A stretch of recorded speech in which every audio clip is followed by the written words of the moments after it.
کہ ہر طرح کی جارحیت کو، حملوں کو کشمیر کے اندر ہے جو کشمیری عوام ہیں اور کشمیر کے فریڈم فائٹرز ہیں انہیں وہ مسترد کرتے ہیں۔ جبکہ ناظرین کرام اطلاعات یہ بھی ہیں کہ CBI جو بھارت کی خفیہ ایجنسی ہے اس کی جانب سے سابق وزیر ہے مقبوضہ کشمیر سے کشمیر کے ان کو گرفتار کر لیا گیا ہے اور کشمیری سیاستدانوں کی زمینوں کو قبضہ کرنے کے لیے اور ان پر مقدمات قائم کیے جا رہے ہیں اور ان کی زمینوں پر قبضہ کیا جا رہا ہے۔ آگے بڑھے ناظرین کرام جو آج کی تیسری بڑی خبر ہے، یہ ناظرین کرام بھارت کے اندر جانے والے پاکستان سے ہندو واپس آ رہے ہیں۔ پاکستان سے مودی دہشت گرد جب اقتدار میں آئے تو اس نے اعلان کیا تھا کہ اگر پاکستان سے ہندو بھارت آئیں گے تو انہیں بھارتی نیشنلٹیاں ملیں گی، شہریت دی جائے گی اور بھارت کے اندر انہیں بہت سی مراعات ملیں گی، لیکن پاکستان سے جانے والے ہندوؤں کے ساتھ ظلم کیا گیا ہے، تشدد کیا گیا ہے۔ یہاں تک کہ ناظرین کرام 1947 کے موقع پر جب پاکستان وجود میں آیا اس موقع پر جو ہندو پاکستان سے بھارت ہجرت کر کے گئے تھے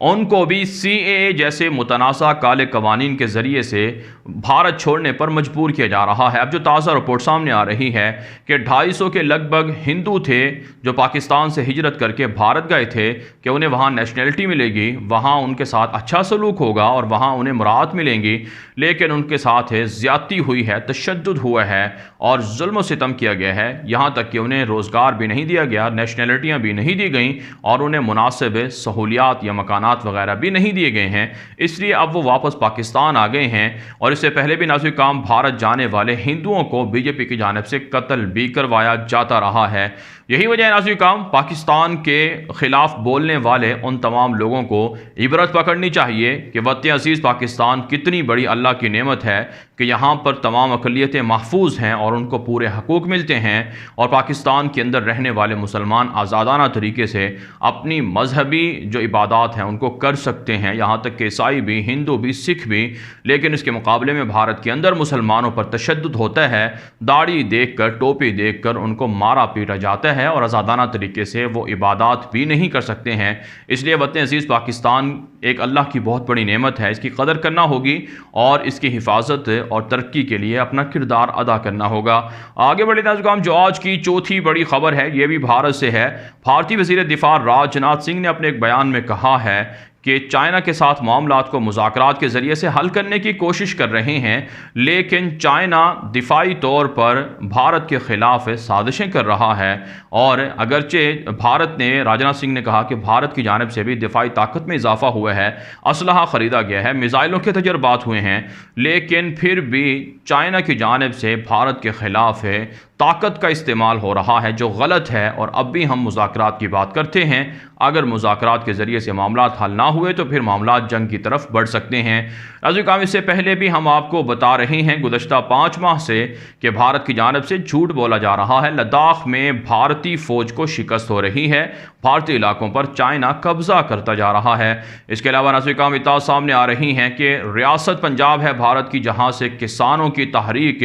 دلی پہنچ رہی ہے اور کسان مختلف ریاستوں سے پولیس کے ناکے چوکیوں کو عبور کر کے دلی پہنچنے کی کوشش کر رہے ہیں، راستے میں جھڑپیں بھی ہو رہی ہیں اور واٹر کینن کا استعمال کیا جا رہا ہے کسانوں کے جو مظاہرین ہیں ان پر، اور بیشتر مظاہرین کو گرفتار بھی کیا گیا ہے اور جھڑپوں میں کئی پولیس اہلکار اور مظاہرین زخمی بھی ہوئے ہیں۔ بھارت کے اندر افراتفری کا ماحول ہے، مودی دہشت گرد کے ظالمانہ اقدامات سے ہر بھارتی شہری پریشان ہے۔ آگے بڑھتے ہیں جو آج کی 5ویں بڑی خبر ہے یہ افغانستان کے معاملات کے حوالے سے ہے۔ ناظرین کرام دوحہ کے اندر بین الافغان مذاکرات کا راؤنڈ جاری ہے، اس حوالے سے اشرف غنی نے اپنی مذاکراتی ٹیم کے سربراہ معصوم ستنگزئی کو بلایا تھا کابل اور ان کے ساتھ ڈسکشن ہوئی تھی اور اب وہ واپس دوبارہ قطر پہنچے ہیں، دوحہ پہنچے ہیں اور کچھ اندر کے ذرائع بتاتے ہیں کہ ہو سکتا ہے طالبان کے ساتھ کوئی بڑی ڈیل ہو جائے، لیکن تاحال کابل کی حکومت انکاری ہے کہ کوئی بڑی پیش رفت نہیں ہو رہی ہے۔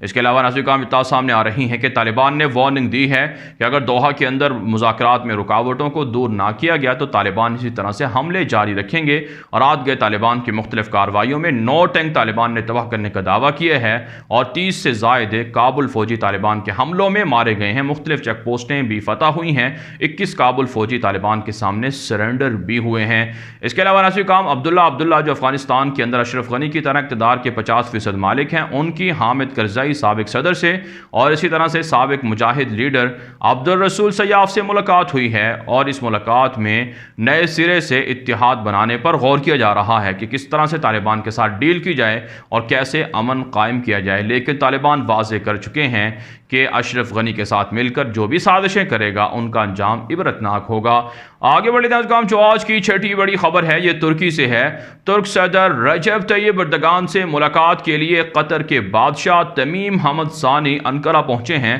جہاں پر طیب اردگان نے ان کا خود استقبال کیا ہے اور تمیم حمد ثانی سے ملاقات بھی ہوئی ہے اور ان کا استقبال بھی ہوا ہے. اور اعلیٰ سطحی جو کمیٹی ہے، کمیشن ہے ترکی اور قطر کے درمیان، ان کی جو میٹنگ تھی مذاکرات کی، اس میں شرکت کی ہے. اور ترکی اور قطر نے عسکری، معاشی، سیاسی طور پر اتفاق رائے کیا ہے کہ دونوں ملک ایک دوسرے کے ساتھ تعاون کریں گے. 22 ارب ڈالر سے زائد کی سرمایہ کاری قطر ترکی کے اندر کر چکا ہے، اور اس کے بدلے میں ترکی کی جانب سے قطر کی فوجی اور عسکری ضروریات کو پورا کیا جا رہا ہے. قطر کے فوجی ترکی کے اندر ٹریننگ حاصل کرتے ہیں اور قطر کو ڈرون ٹیکنالوجی اور ٹینک اور دیگر جنگی ساز و سامان ترکی کی جانب سے پہنچایا جا رہا ہے، اور ترکی کا فوجی اڈہ بھی قطر کے اندر موجود ہے. اور ساتھ ساتھ طیب اردگان سے ملاقات میں جو خلیج کے اندر معاملات ہیں، بالخصوص فلسطین کے خلاف عربوں کے جو اسرائیل سے بڑھتے ہوئے تعلقات ہیں، اس پر بھی تبادلہ خیال ہوا ہے. ترکی نے کہا ہے کہ قطر کے ساتھ مل کر فلسطینیوں کی حمایت جاری رکھیں گے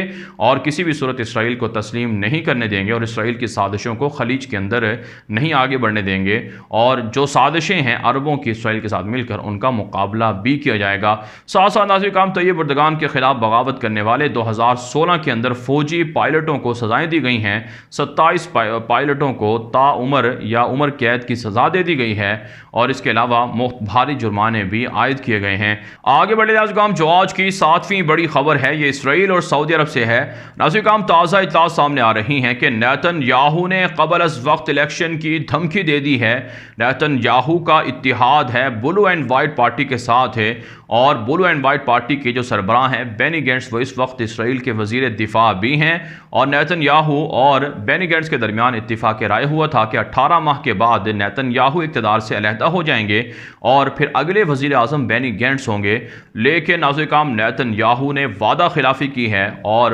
بلو اینڈ وائٹ پارٹی کے ساتھ جو اتفاق ہوئے تھے، جو معاہدے ہوئے تھے، ان کو پورا نہیں کیا جا رہا ہے. یہی وجہ ہے بینی گینٹس کی جانب سے قبل از وقت انتخابات کرانے کی دھمکی دی گئی تھی. اب رد عمل میں نیتن یاہو نے بھی یہی دھمکی دی ہے، جس سے واضح ہوتا ہے کہ اسرائیل کے اندر سیاسی بحران ہے، انتشار ہے، اور سیاسی کشیدگی کی وجہ سے اسرائیل تباہی کی طرف بڑھ رہا ہے. ایک طرف سے الٹرا آرتھوڈکس یہودی حملے کر رہے ہیں، نیتن یاہو کے خلاف مظاہرے جاری ہیں، اور اسرائیل کی فوج کے اندر لوگوں نے بھرتی ہونا چھوڑ دیا ہے اور اسرائیل کی فوج میں کمی واقع ہو گئی ہے. دوسری جانب سیاسی طور پر رسہ کشی جاری ہے، لڑائی جاری ہے، جو اسرائیل کی تباہی کی بڑی علامت ہے. لیکن پھر بھی عرب ریاستیں نہیں سمجھ رہی ہیں، وہ اسرائیل کو سپورٹ کر رہی ہیں معاشی طور پر تعلقات قائم کر کے. اس کے علاوہ ناظرین کرام یروشلم پوسٹ میں رپورٹ چھپی ہے کہ اگرچہ اسرائیل اور سعودی عرب کے درمیان ڈیل نہیں ہوئی ہے، لیکن سعودی عرب کو اسلحہ فروخت کرنے کے حوالے سے اسرائیل نے رضامندی کا اظہار کر دیا ہے. اب سعودی عرب متحدہ عرب امارات کی طرح امریکہ سے وہ جنگی جہاز اور وہ اسلحہ بھی خرید سکے گا جس کی مخالفت اسرائیل نے کی تھی. اس سے واضح ہوتا ہے کہ دونوں ملک ایک دوسرے کے قریب آ رہے ہیں. جبکہ ناظرین کرام مائک پومپیو نے بھی اپنے ایک ٹی وی انٹرویو کے دوران یہی کہا تھا کہ وہ دونوں لیڈروں سے مل چکے ہیں اور وہ توقع کرتے ہیں کہ جلد سعودی عرب اور اسرائیل کی دوستی کا اعلان بھی ہو جائے گا. آگے بڑھے ناظرین کرام، جو آج کی 8ویں بڑی خبر ہے یہ ناظرین کرام اسرائیل کے اخبارات کے اندر ترکی پاکستان کے خلاف غلیظ پروپیگنڈا کیا جا رہا ہے. پاکستان کے خلاف اسرائیل کے مشہور اخبار یروشلم پوسٹ کے اندر ایک رپورٹ چھاپی گئی ہے کہ پاکستان دہشت گرد ملک ہے، دہشت گرد پاکستان کے اندر موجود ہیں. ممبئی حملے ہوئے تھے 2008 میں، اس میں کچھ اسرائیلی یہودی بھی مارے گئے تھے اور یہ حملے خود بھارت نے کروائے تھے اسرائیل کو اپنے ساتھ ملانے کے لیے. اس لیے جو 26 نومبر کو بھارت کے اندر برسی منائی گئی ہے، اس موقع پر بھارتی میڈیا پر بھی اور اسی طرح سے اسرائیلی میڈیا پر بھی پاکستان کے خلاف غلیظ بکواسات کی گئی ہیں، پروپیگنڈا کیا گیا ہے، جس سے واضح ہوتا ہے کہ پاکستان کا اسرائیل ازلی دشمن ہے، اس لیے پاکستان کسی بھی صورت اسرائیل کو تسلیم نہیں کر سکتا ہے، اور جو اسرائیل کو تسلیم کرنے کی باتیں کرتے ہیں انہیں شرم آنی چاہیے کہ وہ اسرائیل جو پاکستان کو دہشت گرد کہتا ہے، بھارت کی حمایت کرتا ہے، پاکستان بھلا اسے کیسے تسلیم کر سکتا ہے۔ اس کے علاوہ ناظرین کرام، ترک صدر رجب طیب ایردوان کے خلاف بھی یروشلم پوسٹ کے اندر، ہیریٹس کے اندر اور دیگر بڑے اخباروں کے اندر رپورٹیں چھپ رہی ہیں کہ یورپ کو چاہیے کہ طیب ایردوان کا راستہ روکیں اور طیب ایردوان پر پابندیاں لگائیں، ورنہ طیب ایردوان دنیا کے اندر نہ صرف یہودیوں کا بلکہ یورپ کی بالادستی کا خاتمہ کر سکتے ہیں۔ اس کے علاوہ ناظرین کرام، ایران کے لیے امریکہ کے خصوصی مندوب نے ایک مرتبہ پھر ایران کو دھمکیاں دی ہیں کہ آنے والے دنوں میں جلد ایران پر بڑی پابندیاں لگائی جائیں گی، اور آنے والے جو صدر ہیں امریکہ کے جو بائیڈن، انہیں بھی چاہیے کہ وہ ایران کے ساتھ ڈیل نہ کریں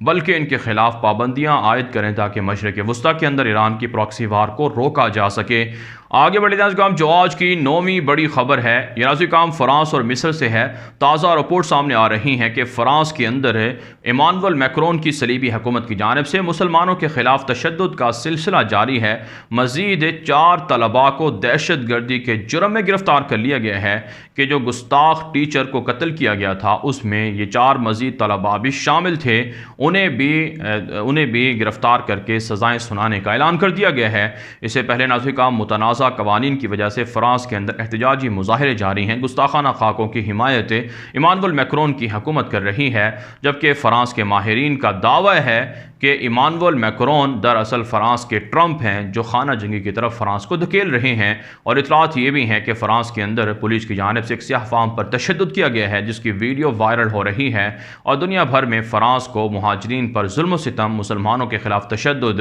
اور سیاہ فاموں پر تشدد کے حوالے سے تنقید کا نشانہ بنایا جا رہا ہے۔ اس کے علاوہ ناظرین کرام، مصر کے ایک گاؤں کے اندر اختلافات ہوئے ہیں، ایک عیسائی کی جانب سے رسول اکرم صلی اللہ علیہ وسلم کی شان میں گستاخی ہوئی ہے جس کے خلاف وہاں جھڑپیں ہوئی ہیں، جس کی وجہ سے 8 لوگوں کو گرفتار کر لیا گیا ہے۔ ڈکٹیٹر عبد الفتاح السیسی کی جانب سے بھی سیاسی مخالفین کو جیلوں میں رکھا ہوا ہے جن کی رہائی کے لیے انسانی حقوق کی تنظیموں نے مطالبات کیے ہیں۔ آگے بڑھتے ہیں کام جو آج کی 10ویں بڑی خبر ہے، یہ ناظرین کام شام کے اندر 30 لاکھ سے زائد شامی مہاجرین کو فوری امداد کی ضرورت ہے، غذائی قلت کا سامنا ہے، سردیوں کی وجہ سے مشکلات کا سامنا ہے۔ اقوام متحدہ نے مطالبہ کیا ہے کہ ان کی مدد کی جائے، جبکہ نہتے شامیوں پر بشار الاسد کے درندوں کے اور اسی طرح سے ایران کے جنگجوؤں کے روسی فضائیہ اور اسرائیل کی فضائیہ کے حملوں کا سلسلہ بھی جاری ہے۔ اس کے علاوہ ناظرین کرام، اقوام متحدہ کی رپورٹ میں کہا گیا ہے کہ کرونا لاک ڈاؤن کے دوران دنیا بھر کے اندر خواتین کو تشدد کا نشانہ بنایا گیا ہے اور اس طرح کے کیسز میں ریکارڈ اضافہ ہوا ہے۔ ساتھ ساتھ ناظرین کرام، امریکہ سے خبر یہ ہے کہ فیشن انڈسٹری سے منسلک صومالیہ کی سیاہ فام ایک ماڈل جن کا نام حلیمہ عدن ہے، انہوں نے فیشن انڈسٹری کو چھوڑ دیا ہے اور کہا ہے کہ وہ دنیا بھر کے اندر اب اسلام کی تبلیغ کریں گی، اور اس سے پہلے بھی ناظرین کرام مختلف ہے جو ہالی ووڈ یا اسی طرح سے دیگر جو فیشن انڈسٹری سے وابستہ لوگ ہیں وہ اسلام کی طرف مائل ہو رہے ہیں اور وہ اسلام کو قبول بھی کر رہے ہیں، جو دنیا بھر کے اندر اسلام کے بڑھتے ہوئے غلبے کی علامت ہے۔ ناظرین کرام، دنیا بھر سے تھی آج کی 10 بڑی خبریں۔ ان خبروں کے حوالے سے آپ کی کیا رائے ہے؟ اپنی رائے کامنٹ کے ذریعے سے ضرور ہم تک پہنچائیں۔ مزید خبروں کے لیے آپ ہمارے ٹویٹر اکاؤنٹس دنیا میرے آگے اور غلام نبی مدنی فالو کر سکتے ہیں۔ آج کے لیے اتنا ہی، اجازت دیجیے، اللہ حافظ۔